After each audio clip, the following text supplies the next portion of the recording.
Namaste, brothers and sisters. Today you are listening Martin,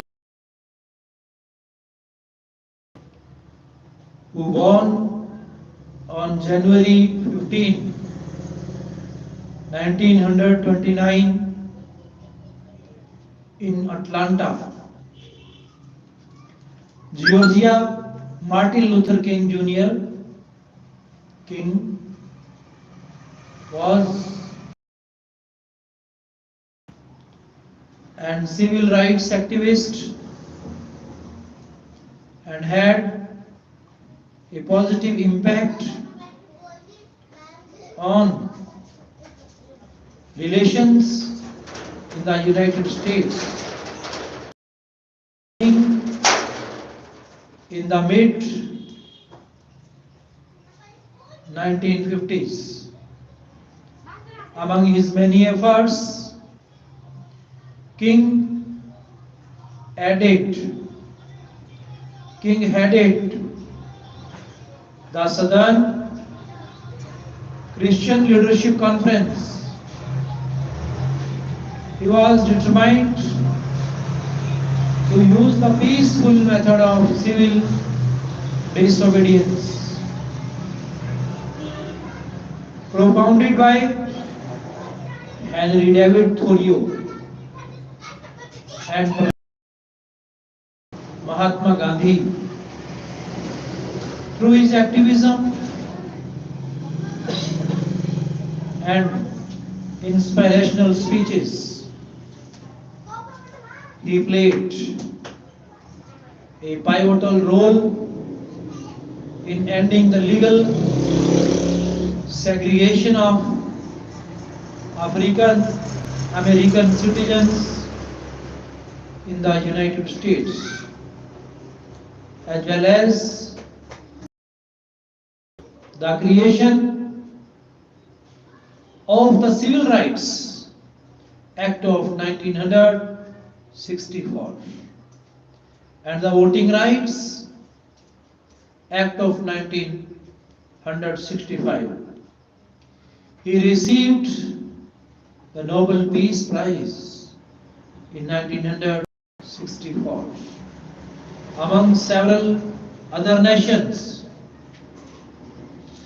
He was assassinated in April 1968 and continues to be remembered as one of the most influential and inspirational African American leaders.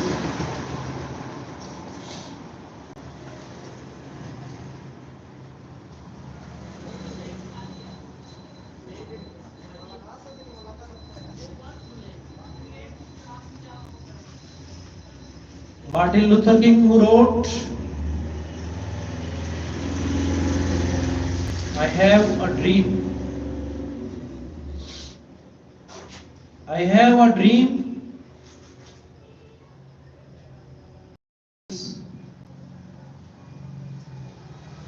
a political speech delivered by Martin Luther King Jr.,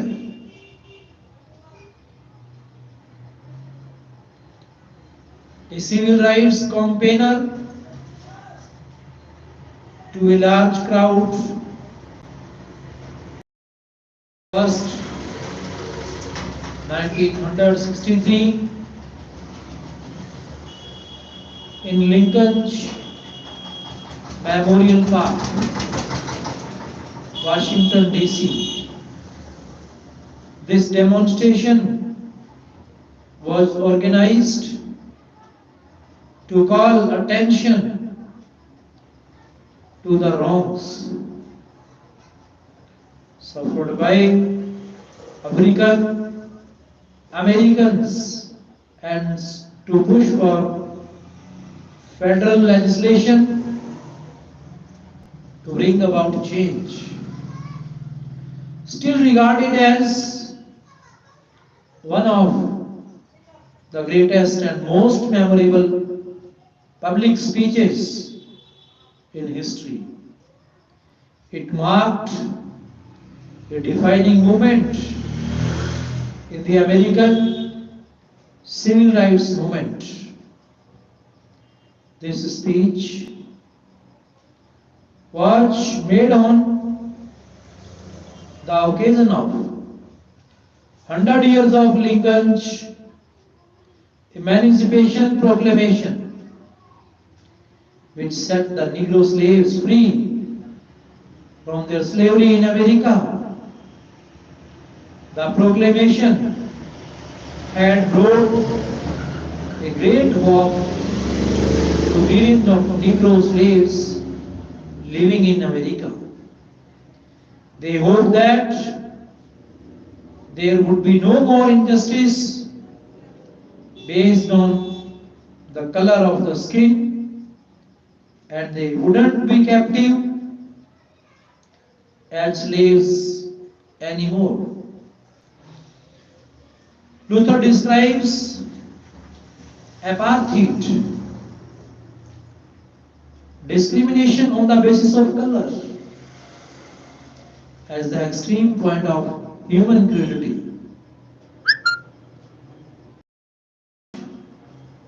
For its end, he invited people to join hands with them, to join hands with him, and make a demand to rise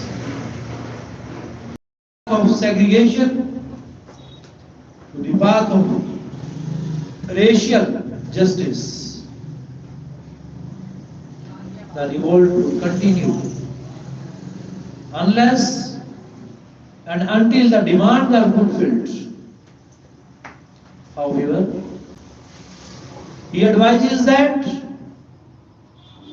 any means of violence should not be applied. He advises his followers to follow the path of non-violence. He further advises them to use their strength in creative works. He warns the government that there would not be peace if laws are not practiced accordingly. His desire is for the oasis of freedom in place of bondage. He dreams that the children would not be judged on the basis of their color. Rather, they would be judged on the basis of their intelligence.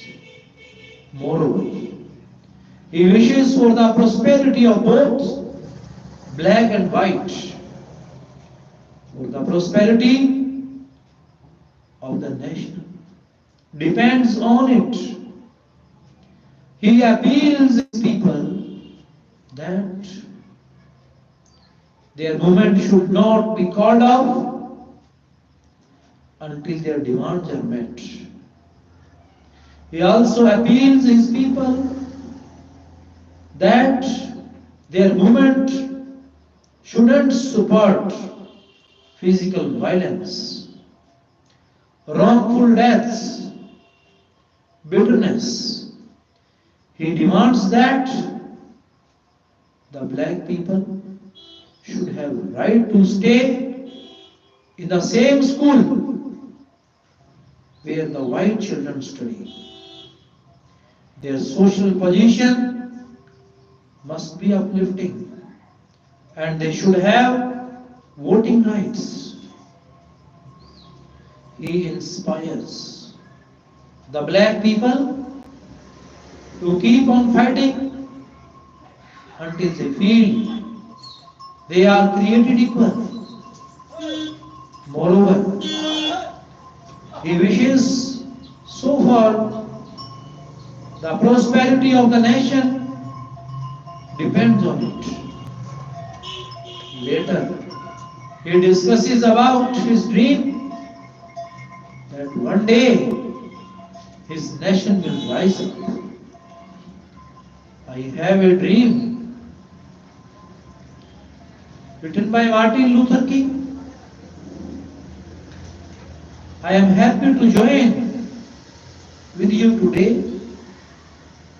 I am happy to join with you today in what will you go down in history as the greatest demonstration for freedom in the history of our nation. 50 years ago,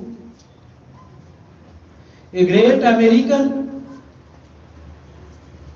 in whose symbolic shadow we stand today signed the Emancipation Proclamation. This momentous decree came as a great beacon of light or hope to millions of Negro slaves who had been seared in the flames of withering injustice. It came as a joyous daybreak to end the long night of their preparation. But 100 years later, the Negro still is not free. 100 years later, the life of the Negro is still sadly crippled by the manacles of segregation and the chains of discrimination.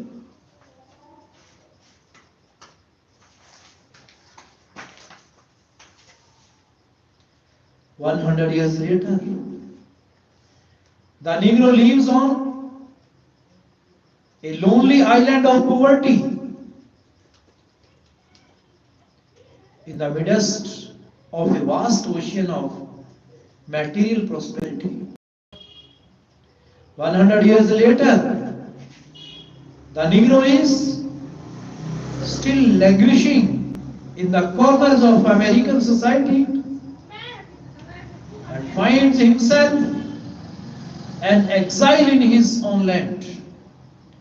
So we have come here today to dramatize a shameful condition. In a sense, we have come to our nation's capital to cash a check. When the architects of our republic wrote the magnificent words of the Constitution and the Declaration of Independence, they were signing a promissory note to which every American was to fall heir. This note was a promise that all men, yes, black men as well as white men, would be granted the unalienable rights of life, liberty, and the pursuit of happiness. It is obvious today that America has defaulted on this promissory note insofar as her citizens of color are concerned. The Negro people, a bad check, a check which has come back marked in to believe that the Bank of Justice is bankrupt. We refuse to believe that there are insufficient funds in the great wallets of opportunity of this nation. So we have come to cash this check, a check that will give us upon demand the riches of freedom and the security of justice. We have also come to this hallowed spot to remind America of the pious urgency of now.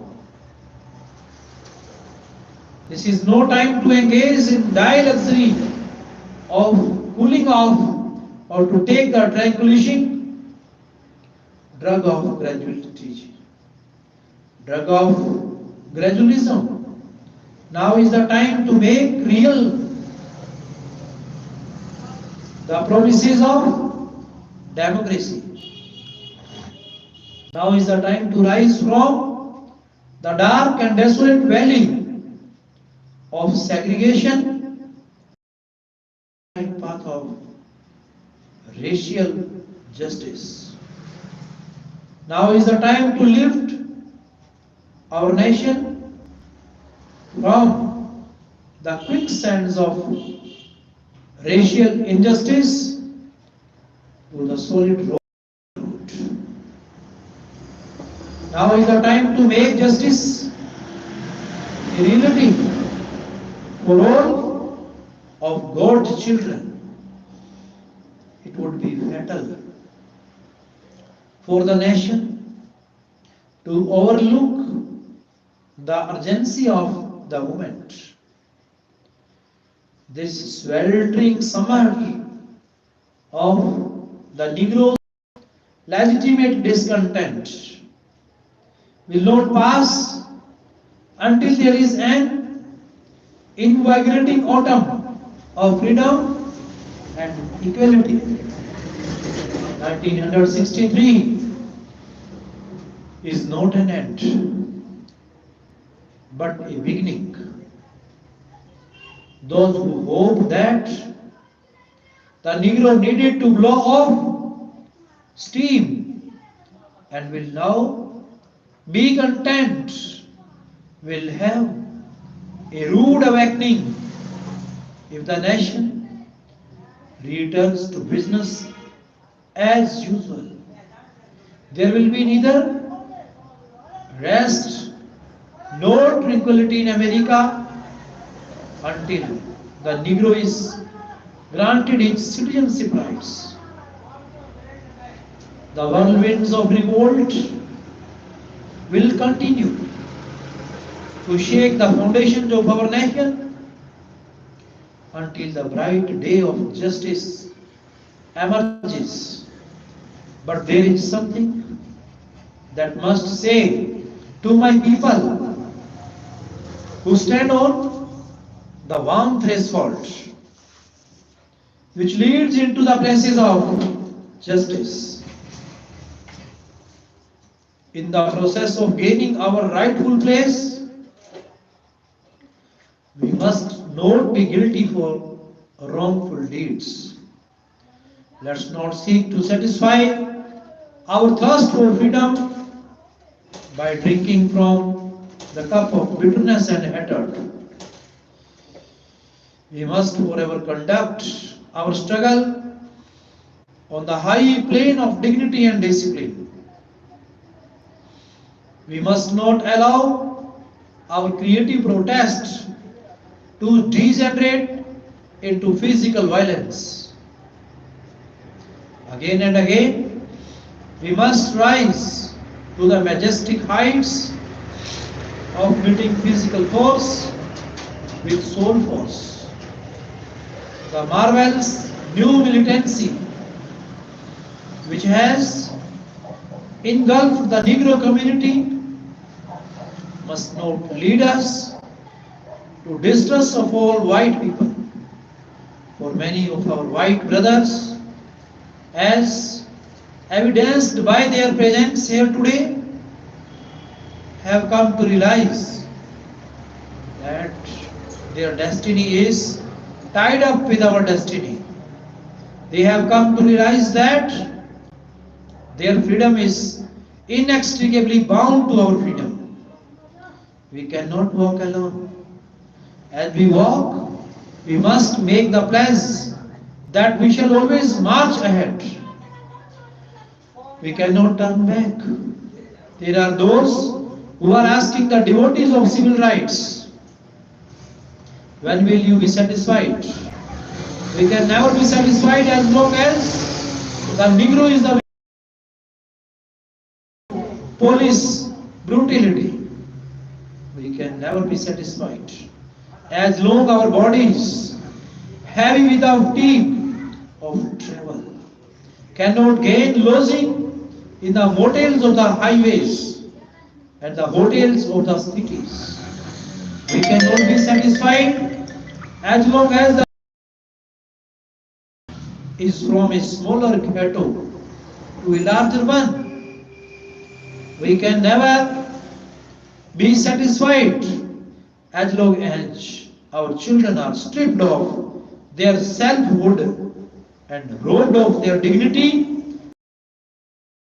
studying for whites only. We cannot be satisfied as long as a Negro in Mississippi cannot vote and a Negro in New York believes he has nothing for which to vote. No, no. We are not satisfied and we will not be satisfied until justice rolls down like water and righteousness like mighty stream. I am not unmindful that some of you have come here out of great trials and tribulations. Some of you have fresh from narrow jail cells. Some of you have come from areas where quest for freedom left you bittered, battered by the storms of persecution and staggered by the winds of police brutality. You have been the veterans of creative suffering. Continue to walk with a faith that unearned suffering is redemptive. Go back to Mississippi. Go back to Alabama. Go back to South California. Go back to South Carolina. Go back to Georgia. Go back to Louisiana. Go back to the slums and ghettos of our northern cities. Knowing that somehow this situation can and will be changed. Let us not wallow in the valley of despair. So I say to you today, my friends, that even though we must face the difficulties of today and tomorrow, I still have a dream. It is a dream deeply rooted in the American dream. I have a dream that one day this nation will rise up and live out the true meaning of its creed. We hold these truths to be self-evident, that all men are created equal. I have a dream that one day on the red hills of Georgia, the sons of former slaves and the sons of former slaves owners will be able to sit down together at the table of brotherhood. I have a dream that one day even the state of Mississippi, a state sweltering with the heat of injustice, sweltering with the heat of oppression, will be transformed into an oasis of freedom and justice. I have a dream that my 4 little children will one day live in a nation where they will not be judged by the color of their skin, but by the content of their character. I have a dream today. I have a dream that one day down in Alabama, with its vices racist, with its governor having his lips dripping with the words of interposition and nullification. One day, right there in Alabama, little black boys and black girls will be able to join hands with the little white boys and white girls as sisters and brothers. I have a dream today.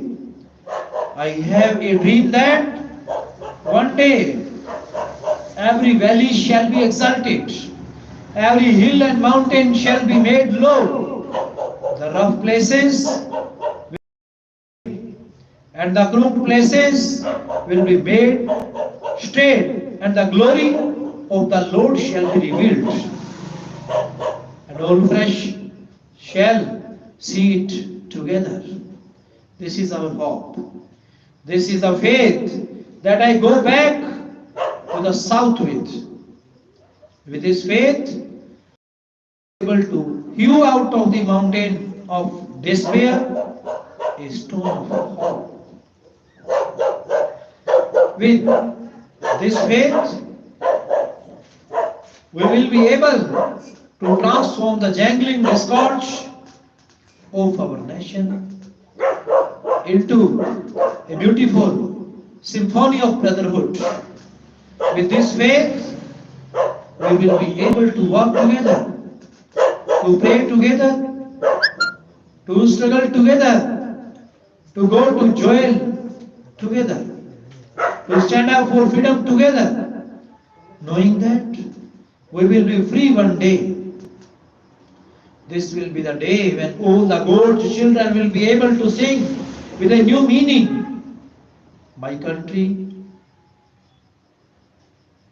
it is of thee, sweet land of liberty, of thee I sing. Land where my fathers died, land of pilgrims' pride, from every mountain side let freedom ring. And if America is to be a great nation, this must become true. And if America is to be a great nation, this must become true. So let freedom ring from the prodigious hilltops of New Hampshire. Let freedom ring from the mighty mountains of New York. Let freedom ring from the heightening Alleghenies of Pennsylvania. Let freedom ring from the snow-capped Rockies of Colorado. Let freedom ring from curvaceous slopes of California. But not only that, let freedom ring from Stone Mountain of Georgia. Let freedom ring from Lookout Mountain of Tennessee. Let freedom ring from every hill and molehill of Mississippi. From every mountain side, let freedom ring. And when this happens, when we allow freedom to ring, when we let it ring from every village and every hamlet, from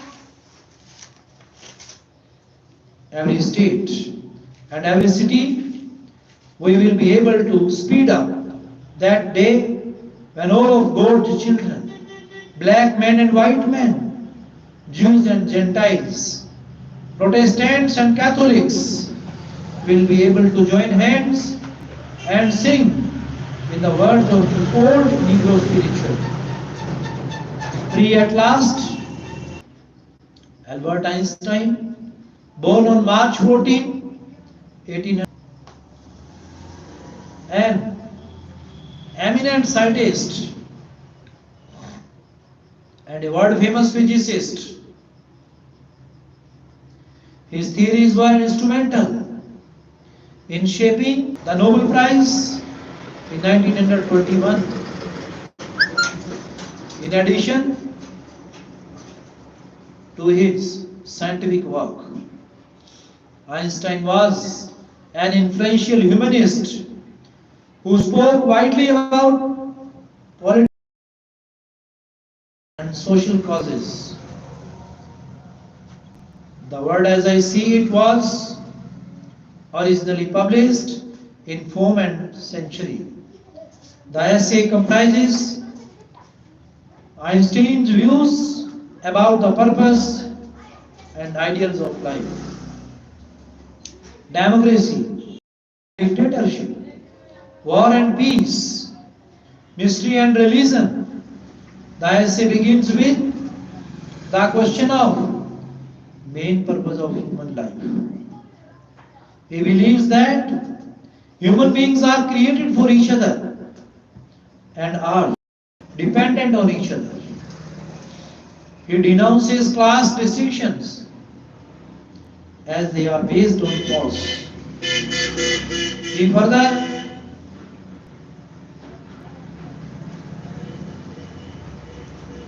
talks about ideas and goals in life that are truth, kindness, and goodness. He expresses love for his profession and shows regard for his friends who are like-minded. At times, he prefers to be alone so that he may think well. He condemns dictatorial and autocratic system of government. He further maintains that he believes in peace. The essay concludes with an affirmation of the mystery of eternity of human life, which reflects itself in myriad ways. One of these is a manifestation of reason in nature. The word as I see it, how strange is the lot of us mortals. Each of us is here for a brief sojourn. For what purpose he knows not, though he sometimes thinks he senses it. But without deeper reflection, one knows from daily life that one exists for other people, first of all for those upon whose smiles and well-being our own happiness is wholly dependent, and then for the many, unknown to us, to whose destinies we are bound by the ties of sympathy. 100 times every day, I remind myself that my inner and outer life are based on the labors of other men, living and dead, and that I must exert myself in order to give in the same measure as I have received and am still receiving. I am strongly drawn to a frugal life and am often oppressively aware that I am engrossing an undue amount of the labor of my fellow men. I regard class distinctions as unjustified and in the last resort based on force. I also believe that a simple and unassuming life is good for everybody, physically and mentally. I do not at all believe in human freedom in the philosophical sense. Everybody acts not only under external compulsion, but also in accordance with inner necessity. Schopenhauer's saying, a man can do what he wants, but not want what he wants, has been a very real inspiration to me since my youth. It has been a continual consolation in the face of life's hardships, my own and others, and an unfailing wellspring of tolerance. This realization mercifully mitigates the easily paralyzing sense of responsibility and prevents us from taking ourselves and other people all too seriously. It is conducive to a view of life which in particular gives humor its due. to inquire after the meaning or object of one's own existence or that of all creatures has always seemed to me absurd from an objective point of view. And yet everybody has certain ideals which determine the direction of his endeavor and his judgments. In this sense, I have never looked upon each and happiness as ends in themselves. This ethical basis I call the ideal of a pigsty. The ideals which have lighted my way and time after time have given me new courage to face life cheerfully, have been kindness, beauty, and truth. Without the sense of kinship with men of like mind, without the occupation with the objective world, the eternally unattainable in the field of art and scientific endeavors, life would have seemed to me empty. The trite objects of human efforts, possessions, outward success, luxury have always seemed to be contemptible.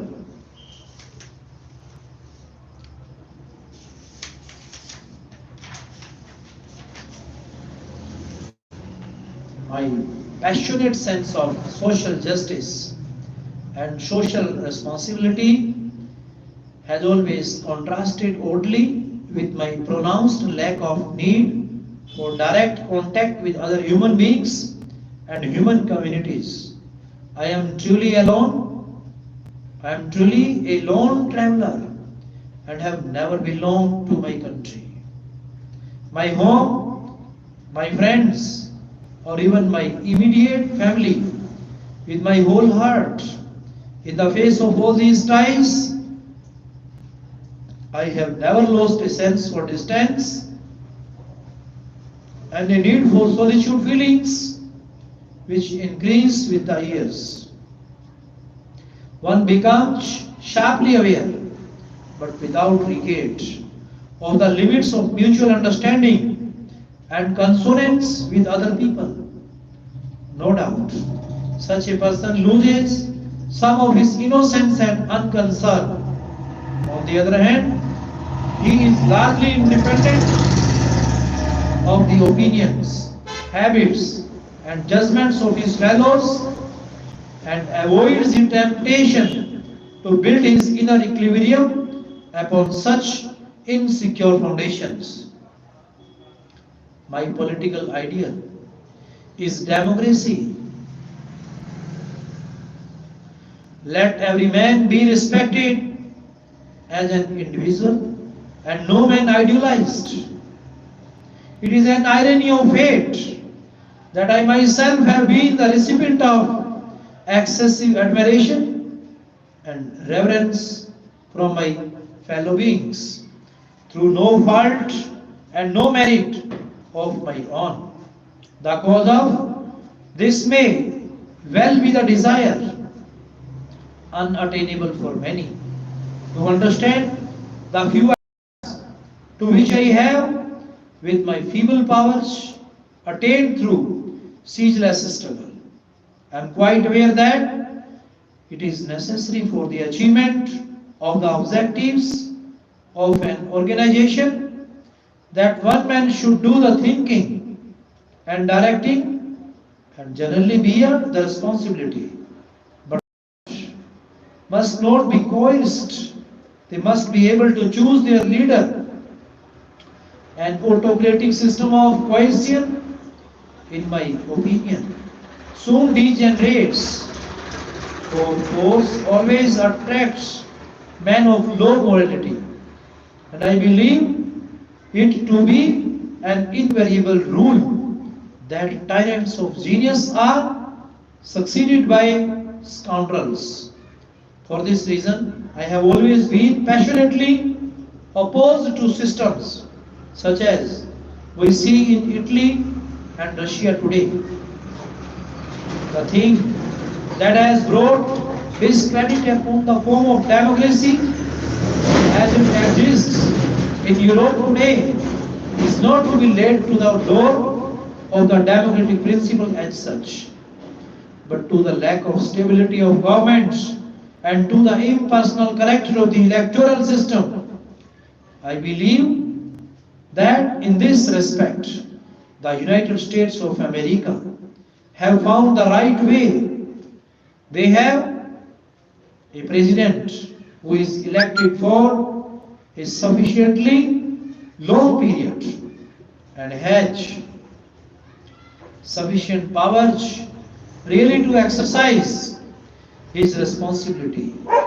What I value, on the other hand, in the German political system is the more extensive provision that it makes for the individual in case of illness or need. The really valuable thing in the present of human life seems to be not the political state, but the creative, sentient individual, the personality.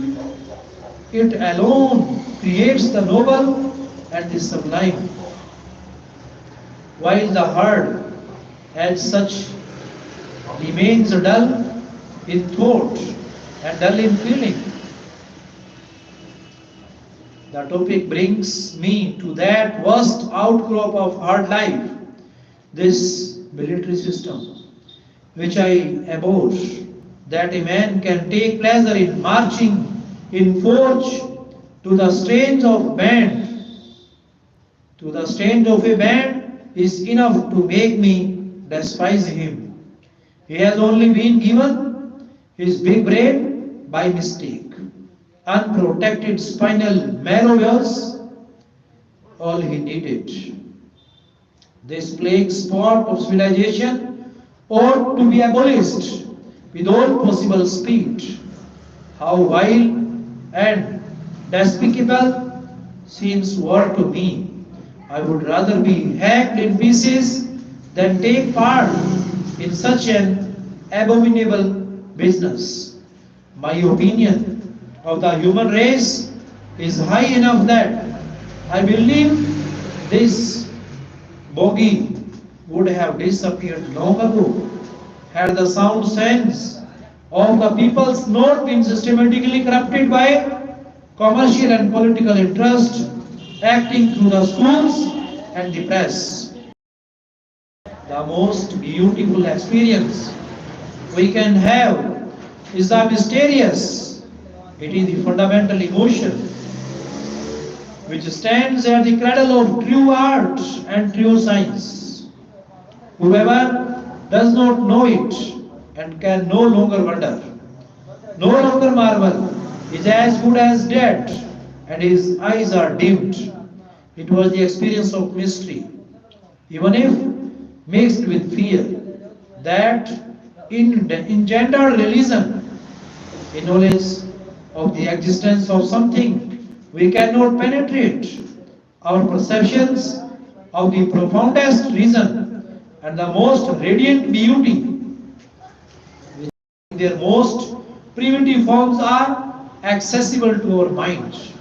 It is this knowledge and this emotion that constitute true religiosity.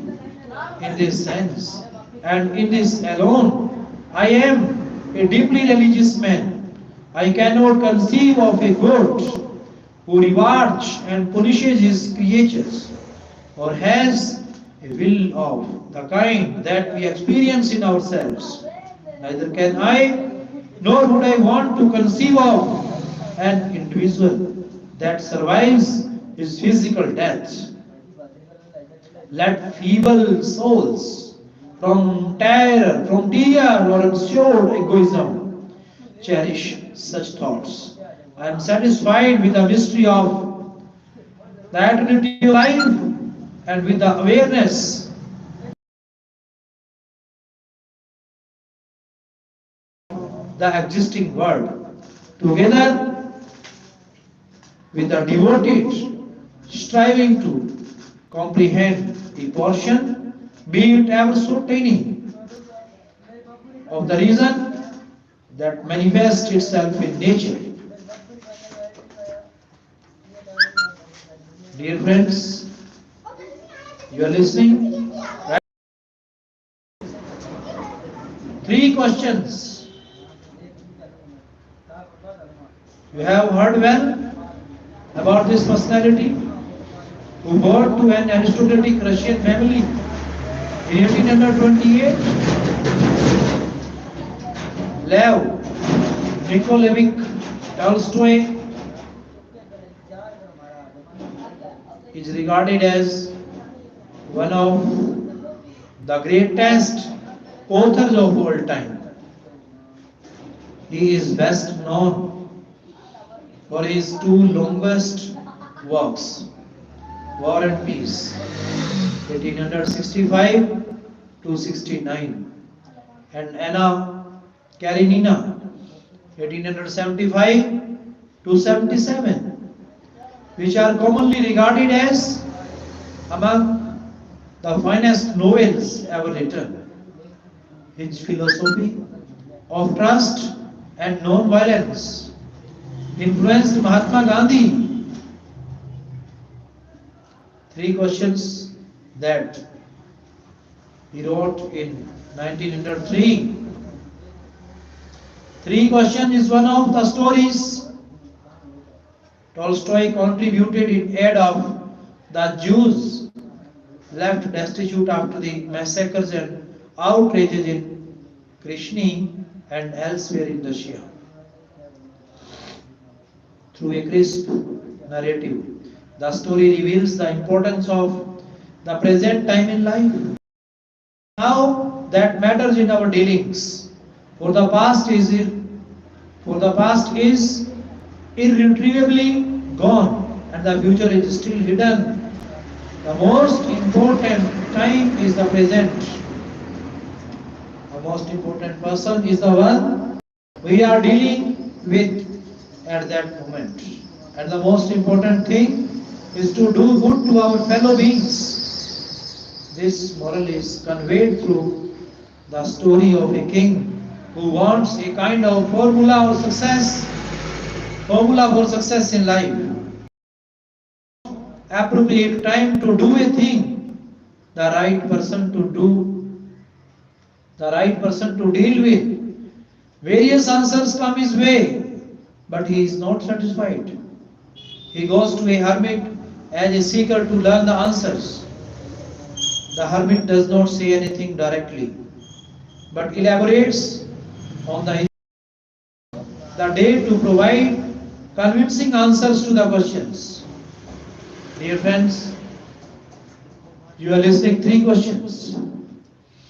It once occurred to a certain king that if he always knew the right time to begin everything, if he knew who were the right people to listen to and whom to avoid, and above all, if he always knew what was the most important thing to do, he would never fail in anything he might undertake. And this thought having occurred to him, he had it proclaimed throughout his kingdom that he would give a great reward to anyone who would teach him and what was the right time for every action, and who were the most necessary people, and how he might know what was the most important thing to do. And learned men came to the king, but they all answered his questions differently.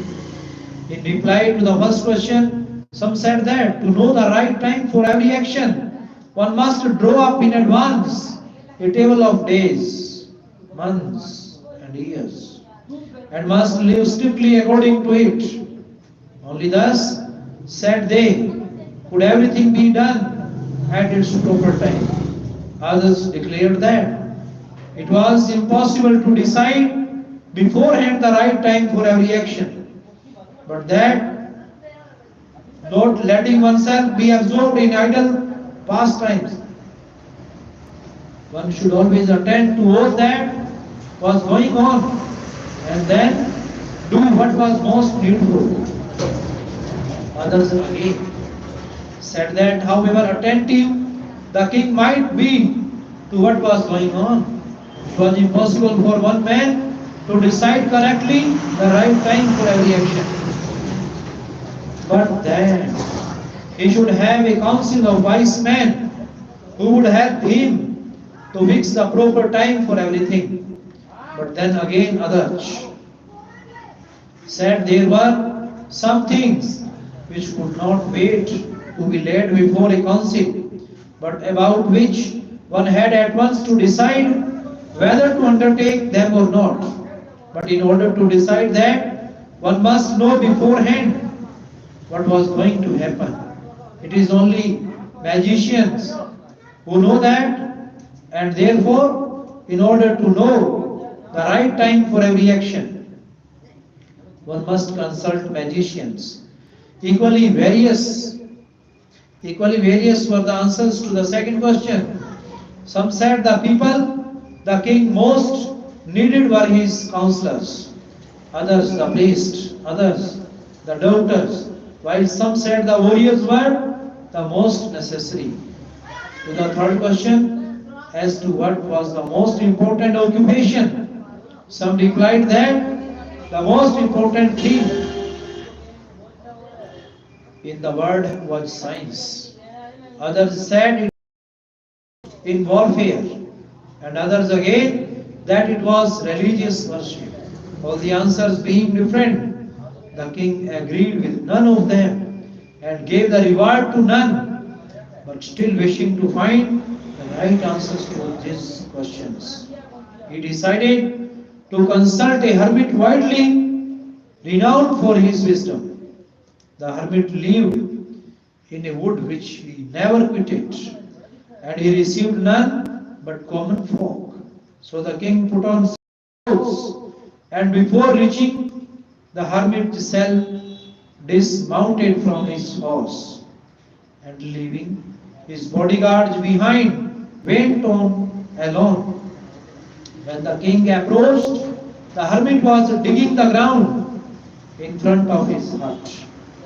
Seeing the king, he greeted him and went on digging.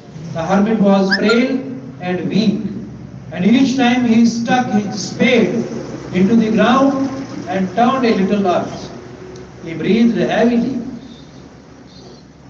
The king went up to him and said, I have come to you, wise hermit, to ask you to answer 3 questions. How can I learn to do the right thing at the right time? Who are the people I most need?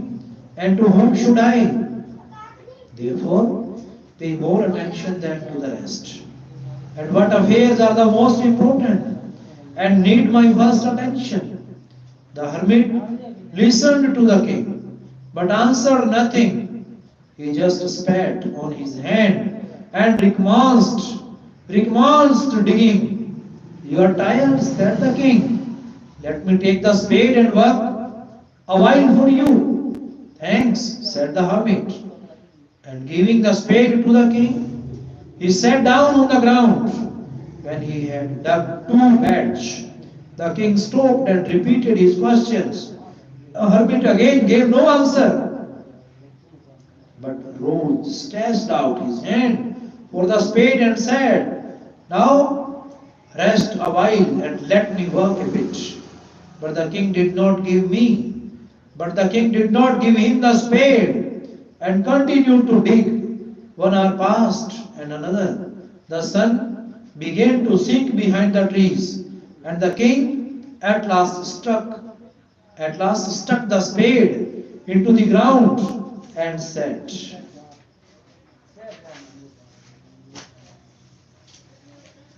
I came to you, wise man, for an answer to my questions.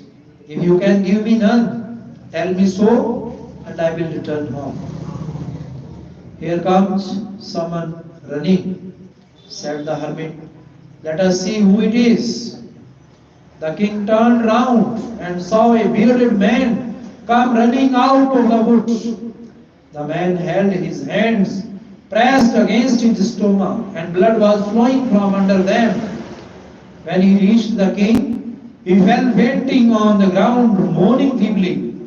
The king and the hermit unfastened the man's clothing.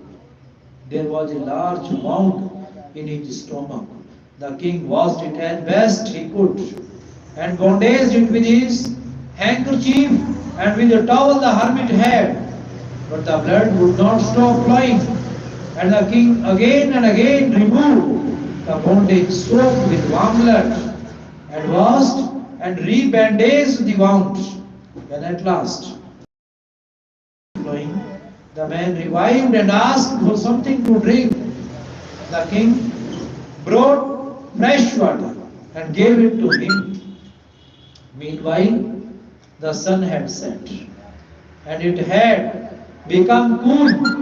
So the king, with the hermit's help, carried the wounded man into the hut. The king was so tired with his walk and with the work he had done that he crouched down on the threshold and also fell asleep so soundly that he slept all through the night. When he awoke in the morning, it was long before he could remember where he was or who was the strange bearded man lying on the bed and gazing intently at him with shining eyes. "Forgive me," said the bearded man in a deep voice. When he was awake and was looking at him, "I do not know you and have nothing to forgive you for," said the king. "You do not know me, but I know you. I am that enemy of yours who swore to himself on you because you executed his brother and seized his property. I knew you had gone alone to see the hermit, and I resolved to kill you on your way back. But the day passed and you did not return. So I came out from my ambush to find you, and I came upon your bodyguard, recognized me and wounded me. I escaped from them, but should have bled to death had you not dressed my wounds. I wished to kill you, and you have saved my life. Now, if I live, and if you wish it, I will serve you as your most faithful slave, and will bid my sons do the same. Forgive me." The king was very glad to have made peace with his enemy so easily, and to have gained him for a friend. And he not only forgave him, but said he would send his servants and his own physician to attend to him, and promised to restore his property. Having taken leave of the king went out into the porch and looked around for the hermit. Before going away, he wished once more to beg an answer to the questions he had put. The hermit was outside, on his knees, sowing seeds in the beds that had dug the day before. He to him and said, "For the last time I pray you to answer my question, wise man. You have already been answered," said the hermit, still crouching on his thin legs. And looking up at the king, who stood before him, "How answered? What do you mean?" asked the king. "Do you not see?" replied the hermit. "If you had not pitied my weakness yesterday, and had not dug these beds for me, but had gone your way, that man would have attacked you, and you would have repented for not having stayed with me. So the most important time was when you were digging the beds, and I was the most important man, and to do me good was your most important business. Afterwards, when that man reigned to us, the most important time was when you were attending to him. For if you had not bound up his wounds, he would have died without having made peace with you. So he was the most important man, and what you did for him was your most important business. Remember that there is only one time that is important. Now it is the most important time because it is the only time when we have any power. The most necessary man is he with whom you are. For no man knows whether he would ever have dealings with anyone else, and the most important affair is to do him good, because for that purpose alone was man sent into this life. So dear friends, thank you.